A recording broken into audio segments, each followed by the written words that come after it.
अध्याय 5 कर्मयोग कृष्ण भावना भावित कर्म। अर्जुन ने कहा, हे कृष्ण, पहले आप मुझसे कर्म त्यागने के लिए कहते हैं और फिर भक्ति पूर्वक कर्म करने का आदेश देते हैं। क्या आप अब कृपा करके निश्चित रूप से मुझे बताएंगे कि इन दोनों में से कौन अधिक लाभप्रद है? श्री भगवान ने उत्तर दिया, मुक्ति के लिए तो कर्म का परित्याग तथा भक्ति में कर्म दोनों ही उत्तम हैं, किंतु इन दोनों में से कर्म के परित्याग से भक्ति युक्त कर्म श्रेष्ठ है। जो पुरुष न तो कर्म फलों से घृणा करता है और न कर्म फल की इच्छा करता है, वह नित्य सन्यासी जाना जाता है। हे महाबाहु अर्जुन, ऐसा मनुष्य समस्त द्वंद्वों से रहित होकर बहुबंधन को पार कर पूर्णतया मुक्त हो जाता है। अज्ञानी ही भक्ति को भौतिक जगत के विश्लेषणात्मक अध्ययन से भिन्न कहते हैं। जो वस्तुतः ज्ञानी हैं वे कहते हैं कि जो इनमें से किसी एक मार्ग का भली भांति अनुसरण करता है वह दोनों के फल प्राप्त कर लेता है। जो यह जानता है कि विश्लेषणात्मक अध्ययन द्वारा प्राप्त स्थान भक्ति द्वारा भी प्राप्त किया जा सकता है, और इस तरह जो सांख्य योग तथा भक्ति योग को एक समान देखता है वही वस्तुओं को यथारूप में देखता है। भक्ति में लगे बिना केवल समस्त कर्मों का परित्याग करने से कोई सुखी नहीं बन सकता, परंतु भक्ति में लगा हुआ विचारवान व्यक्ति शीघ्र ही परमेश्वर को प्राप्त कर लेता है। जो भक्ति भाव से कर्म करता है, जो विशुद्ध आत्मा है और अपने मन तथा इंद्रियों को वश में रखता है, वह सबों को प्रिय होता है और सभी लोग उसे प्रिय होते हैं। ऐसा व्यक्ति कर्म करता हुआ भी कभी नहीं बंधता।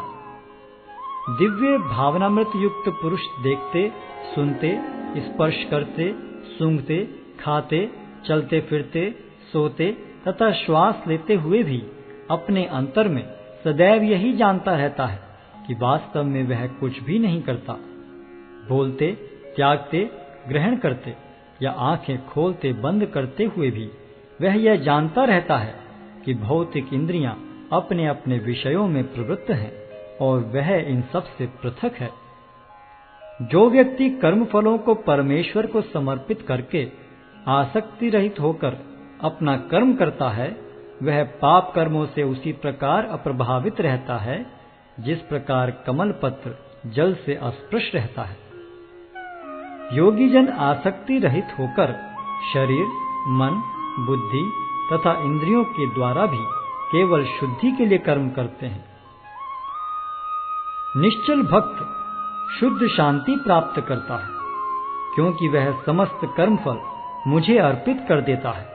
किंतु जो व्यक्ति भगवान से युक्त नहीं है और जो अपने श्रम का फल कामी है, वह बंध जाता है। जब देहधारी जीवात्मा अपनी प्रकृति को वश में कर लेता है और मन से समस्त कर्मों का परित्याग कर देता है, तब वह 9 द्वारों वाले नगर में बिना कुछ किए कराए सुखपूर्वक रहता है। शरीर रूपी नगर का स्वामी देहधारी जीवात्मा न तो कर्म का सृजन करता है, न लोगों को कर्म करने के लिए प्रेरित करता है, न ही कर्म फल की रचना करता है। यह सब तो प्रकृति के गुणों द्वारा ही किया जाता है।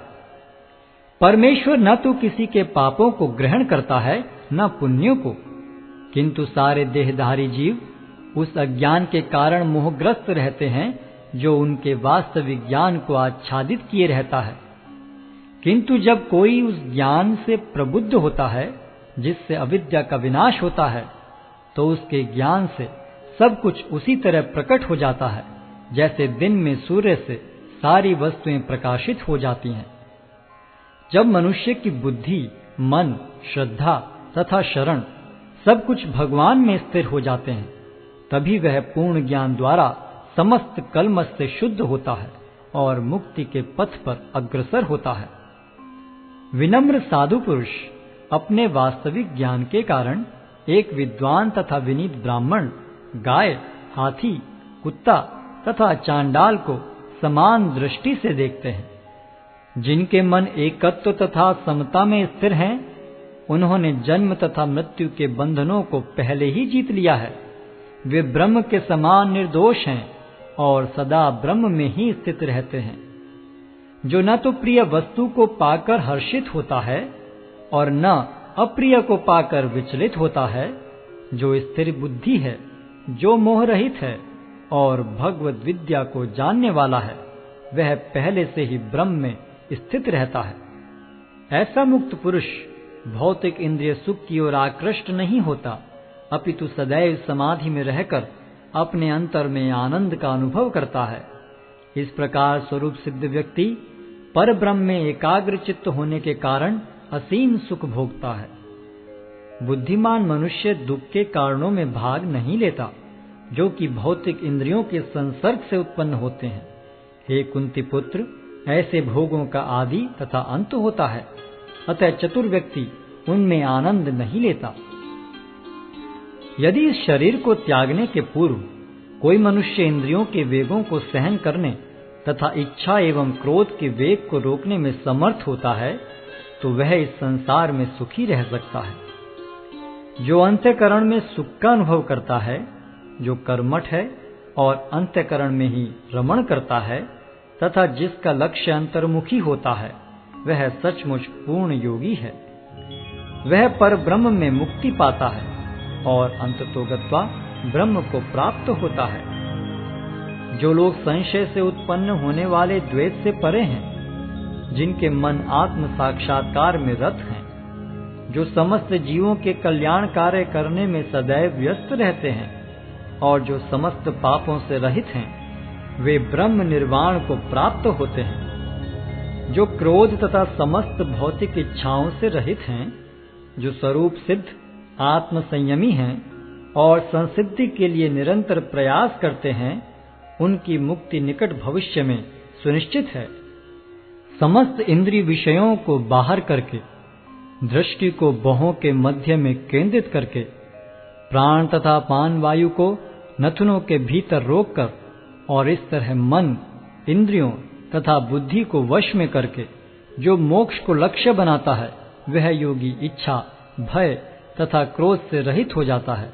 जो निरंतर इस अवस्था में रहता है, वह अवश्य ही मुक्त है। मुझे समस्त यज्ञों तथा तपस्याओं का परम भोक्ता, समस्त लोकों तथा देवताओं का परमेश्वर एवं समस्त जीवों का उपकारी एवं हितैषी जानकर मेरे भावनामृत से पूर्ण पुरुष भौतिक दुखों से शांति लाभ करता है।